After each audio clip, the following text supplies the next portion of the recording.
নমস্কার, যে বই পড়বো ইউটিউব চ্যানেলে আপনাদের সবাইকে সুস্বাগতম জানাই। আমার এক বন্ধু তমাল আমার কাছে বেশ কিছু রোম্যান্টিক উপন্যাসের রিভিউ শুনতে চেয়েছিল। আজকে তমালের জন্য এবং আমার সকল দর্শক বন্ধুদের জন্য আমি বুদ্ধদেব গুহর বেশ কিছু সুন্দর রোম্যান্টিক উপন্যাস নিয়ে এসেছি। প্রথমেই যে উপন্যাসটির কথা বলবো সেটি হলো এইটি, ভালো লাগে না। এটি বুদ্ধদেব গুহর একটু কম হয়তো আলোচিত একটি উপন্যাস, কিন্তু আমার অত্যন্ত প্রিয় একটি উপন্যাস, অত্যন্ত প্রিয় একটি রোম্যান্টিক উপন্যাস, ভালো লাগে না।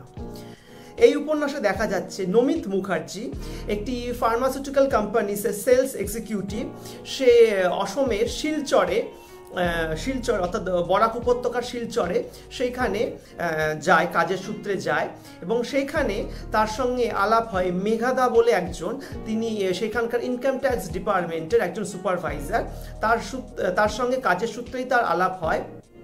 মেঘাদা একজন ইনকাম ট্যাক্সের অফিসার হলেও তিনি কিন্তু সাহিত্যানুরাগী, সঙ্গীতানুরাগী মানুষ, এবং তিনি তার মাতৃপিতৃহীন ভাইজিকে তিনি মানুষ করেছেন। সরোজা তার নাম। এবং নমিতের সঙ্গে যখন এই সরোজার আলাপ হয়, নমিত সরোজাকে ভালোবেসে ফেলে, কিন্তু শেষ অবধি কি নমিত আর সরোজার মিলন হয়েছিল কিনা, এবং আরও বহু ঘটনা রয়েছে। সবথেকে বড়, অসমের এই যে বরাক উপত্যকা, তার প্রেক্ষাপটে তার সমাজ জীবন, আর্থসামাজিক জীবন প্রেক্ষাপটকে কেন্দ্র করে আমি আর কোনো বাংলা উপন্যাস পড়িনি, এই উপন্যাসটাই আমি পড়েছি। আমার অসম্ভব সুন্দর ভালো লেগেছে, এবং এই নমিতের চরিত্রটি কিন্তু অত্যন্ত সুন্দর, অত্যন্ত সুন্দর। অবশ্যই পড়ে দেখবেন এই উপন্যাসটি। সাধারণ কিন্তু একটি কোনো প্রেমের উপন্যাস যদি ভেবে থাকেন তাহলে কিন্তু ভুল।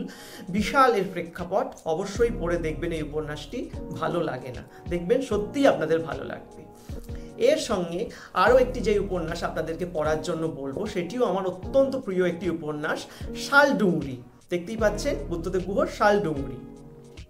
লেখক বা কথক তিনি মধ্যপ্রদেশের এক জায়গায় শিকারের জন্য গেছেন। সেইখানে স্থানীয় আদিবাসীদের কাছ থেকে তিনি জানতে পারবেন সেখানে বাঙালি বাবু নামে এক মাতব্বরের বাস। কে এই বাঙালি বাবু? কেন তিনি সেই আদিবাসী সমাজের কাছে এত পরিচিত, এত জনপ্রিয় হয়ে উঠলেন?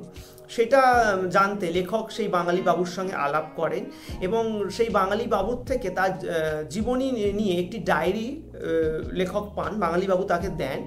এবং সেই ডায়েরিটি পড়ে লেখক যে কীভাবে মুগ্ধ হয়েছিলেন, শুধু লেখক বা কথক নয়, পাঠকরাও কিন্তু সমানভাবে মুগ্ধ হবেন ওই বাঙালি বাবুর পাণ্ডিত্য নিয়ে, তার জীবন আত্মদর্শন নিয়ে। অসাধারণ সুন্দর একটি উপন্যাস। দুটো উপন্যাসই কিন্তু আপনারা পড়ে দেখবেন, শালডুংরি এবং ভালো লাগে না। দুটো অসম্ভব সুন্দর রোম্যান্টিক উপন্যাস, প্রকৃতিকে কেন্দ্র করে এই দুটি উপন্যাস অবশ্যই কিন্তু পড়ে দেখবেন। আজ তাহলে এইটুকুই, আবার অন্য ভিডিওতে দেখা হবে। নমস্কার।